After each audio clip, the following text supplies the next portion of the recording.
analizar e interpretar lo que nos rodea. Esto es En Contexto. Pencini con todo.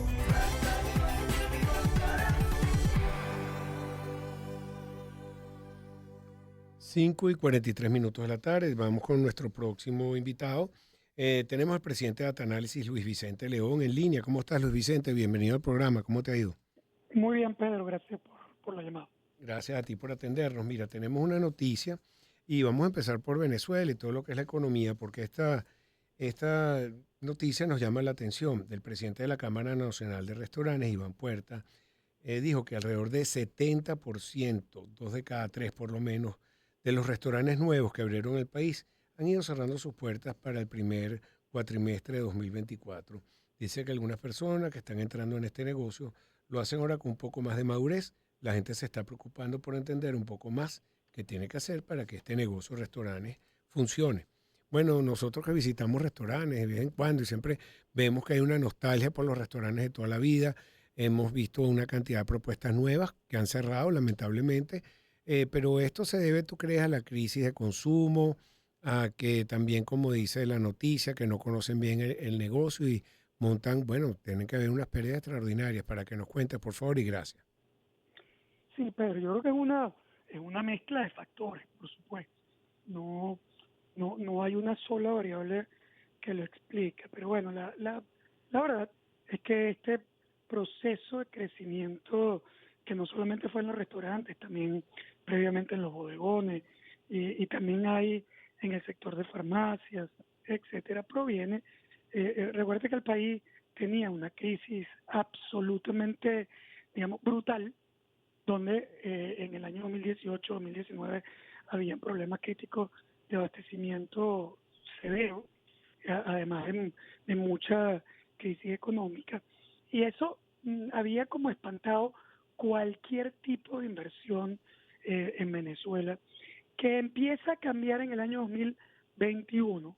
El año 2021 y el año 2022 son años en el que comienza a haber cierto nivel de recuperación sobre una base muy pequeña, en un país enanizado. Era un crecimiento, pero sobre de nuevo, un país que era apenas una cuarta parte de lo que era. Pero bueno, empieza en efecto a mostrarse algún nivel de crecimiento económico. En el año 2021 un crecimiento alrededor del 10%, en el año 2022 un crecimiento un poco menor, pero en positivo. Era la época en la que comenzaba a visualizarse cierto nivel de recuperación que en realidad hiperestimuló a mucha gente que sintió que era momento de tomar ventaja. Era la época en la que todo el mundo creía. Que se nos cortó, Michelle. Bueno, sí, como estamos oyendo, que en el 2021 tuvo un crecimiento de 10%, el crecimiento económico de Venezuela, 2022 menor, pero sí es un negocio complicado, el negocio de los restaurantes. Primero tienes que hacer una inversión, tienes que tener una propuesta que guste y que se mantenga, pero realmente que 70% es un número bastante alto. Vamos a escuchar el tema y regresamos cuando conectemos con Luis Vicente. Vamos con la gran Tina Turner con Private Dance. Empezamos el año en su compañía. Circuito Éxitos. Caracas, Maracay, Puerto La Cruz, Puerto Ordaz, Barquisimeto, El Vigía, Guarenas, Guatire, Mérida, Táchira, Margarita, Maracaibo, Maturín. Circuito Éxitos. Melodías de siempre. Sonidos en primera fila.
más allá de los hechos. Esto es En Contexto. Pensini con todo.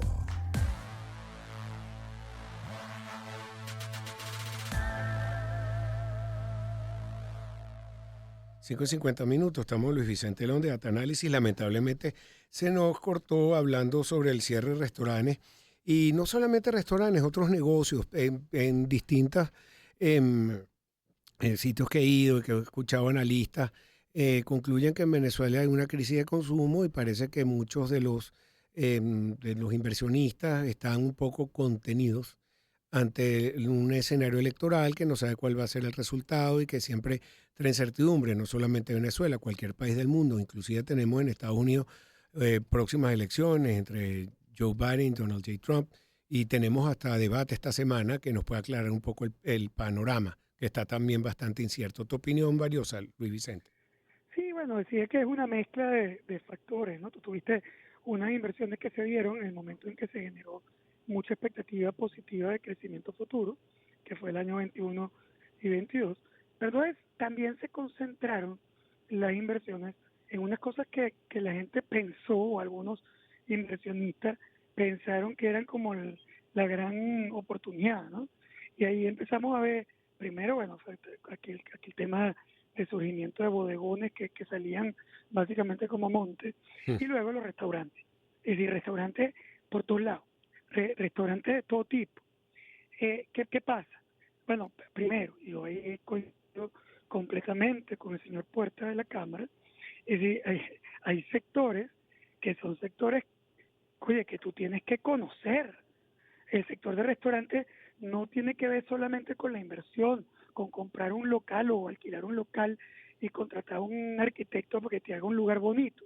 Que salieron cosas que eran infinitamente más bonitas que buenas. O sea, eran lugares bellos, que con inversión, con cosas espectaculares, pero que al final no estaban acompañadas con una oferta culinaria, ni siquiera de servicio, equivalente. Eso no estoy diciendo que todos, pero estoy diciendo que el proceso de crecimiento fue explosivo, como eso no es un tema planificado, sino que es un tema de mercado. Mucha gente salió a la vez pensando que era un gran negocio. Bueno, ¿qué ocurre? Bueno, tiene dos cosas. Primero, que el mercado en el año 2023 no crece, es decir, se mantiene. De hecho, en el primer cuatrimestre del año 2023, más bien tuvimos una caída importante en el proceso de consumo y en el proceso de actividad económica. Y este año el proceso de crecimiento ha sido muy lejos de lo esperado para un año electoral. Si los años electorales son años donde tú estás esperando que haya un incremento significativo de gasto público y que eso empuje el consumo de manera significativa. No es que no subió, hay unos pequeños crecimientos, pero de ninguna manera para aguantar la mecha de lo que fue la inversión de años previos. Y de nuevo, eso no solamente es en restaurantes, lo ves también en farmacias, lo ves también en bodegones, lo ves en un montón de cosas que surgieron y no es que no eran necesarios, algunos de ellos lo eran y tienen mercado, pero cuando salieron mucho más de la cuenta, lo que terminó ocurriendo es que se van concentrando el mercado en aquellas cosas que realmente eran buenas. Muchas de ellas, como lo mencionas tú, comenzaron a quedarse los restaurantes clásicos que todo el mundo conocía, que ya están depurados, que tienen una oferta, digamos, perfectamente probada, y luego de los nuevos empiezan a quedar aquellos que estaban hechos con cuidado, que estaban hechos por restauranteros, por gente que conoce el mercado, o por chef, o digamos que tenían o contaban con chef digamos, de buena gama y que cuidaban el servicio. Entonces, no es que quebró todo el mundo, no es que salieron todos los restaurantes, no es que no hay oportunidades de hacer negocio, pero lo que no había era para tanta gente y además muchos de ellos completamente divorciados de la demanda del mercado. Entonces, bueno, lo está viendo cómo el mercado, que además es un clásico en la historia de oferta y demanda, el mercado se autorregula y empezaron a salir demasiadas cosas que ya no logran mantenerse. Muy bien. Mira, también en cuanto a producción de petróleo, que es sigue siendo como nuestro mayor activo de producción y distribución de bienes en Venezuela. Se ha aumentado ya 900.000 barriles diarios, era la última cifra que se manejaba. ¿Crees que están creciendo? ¿Se están autorizando a nuevas petroleras a seguir con la explotación de petróleo en Venezuela? Bueno, todavía el crecimiento es muy limitado. No hubo un crecimiento en algún momento determinado, porque acuérdate que realmente estaba muy restringido con el tema de las licencias generales que ocurrieron en octubre del año pasado. Hubo cierto estímulo, porque habían dos cosas: la licencia general, pero sobre todo también había heredado previamente la licencia de Chevron, que viene desde el año 2000, finales del 22, noviembre del 22, y había la posibilidad de que las empresas colocaran sus productos en el mercado internacional a precios internacionales, que no era lo que estaba ocurriendo previamente. Recuerda que Venezuela estaba, en su proceso de sanción, estaba obligada a vender todo el petróleo que producía al mercado negro. Pasaba por mercados negros que le obligan a vender con un descuento de cerca de 40% sobre el precio internacional. En la licencia general hubo la posibilidad de colocar productos de una manera legal en el mercado occidental y se consolida algunos negocios, aunque no hay crecimiento significativo. En realidad lo que hubo fue un switch entre una caída en la producción de PDVSA, que más bien reduciendo su volumen de producción, y sí se fue incrementando un poco en el sector, especialmente en Chevron, que era la que tenía no solo la licencia general, sino que tenía una licencia individual que le permitía, la protegía, que le daba la posibilidad de pensar un poco más a largo plazo. Pero la producción se mantuvo relativamente estable, por ahí por los 800.000 barriles, 850.000 barriles. No hubo un gran estímulo, porque en realidad el único que estaba creciendo era Chevron, que además de nuevo crecía mientras estaba decreciendo la producción de PDVSA, porque el resto de las empresas privadas tampoco se atrevían a hacer inversiones para incremento de producción. La producción no se incrementa solo porque haya demanda o porque haya permisos. Tú necesitas, digamos, invertir, necesitas tener proveedores. ¿Y qué pasa? Que en los últimos años la industria petrolera tuvo una contracción muy fuerte, no solo de inversión, sino también de proveedores. Se fueron muchas empresas, muchas suplidores, tecnología, distribución, perforación, todos esos elementos no están ya disponibles en Venezuela como estaban disponibles en el pasado. Entonces, el proceso es lento para poder generar incremento de producción. Y luego, la licencia general es una licencia por 6 meses que además estaba atada al tema petrolero, político. Y entonces, ¿qué pasa? Que muchas empresas decidían que no tenía sentido invertir porque no sabían cuán estable podía ser. ¿Qué es lo que hay ahora? Una sustitución de la licencia general 44, que en efecto se acabó, se sustituyó por una serie de licencias individuales a muchas empresas, algunas públicas, sobre todo las empresas grandes petroleras que tienen la obligación bueno, que reportan en las bolsas de valores, etcétera, y que ellas sí han presentado información concreta sobre las licencias que recibieron. Caso, bueno, Chevron, que la tenía, el caso Repsol, el caso de Eni, el caso de... O sea, hay varias, pues, Claro, que sí. logran resolver. Hay otras que reciben sus licencias, pero no las muestran, porque todas las licencias individuales son privadas. Nadie tiene por qué saberlo.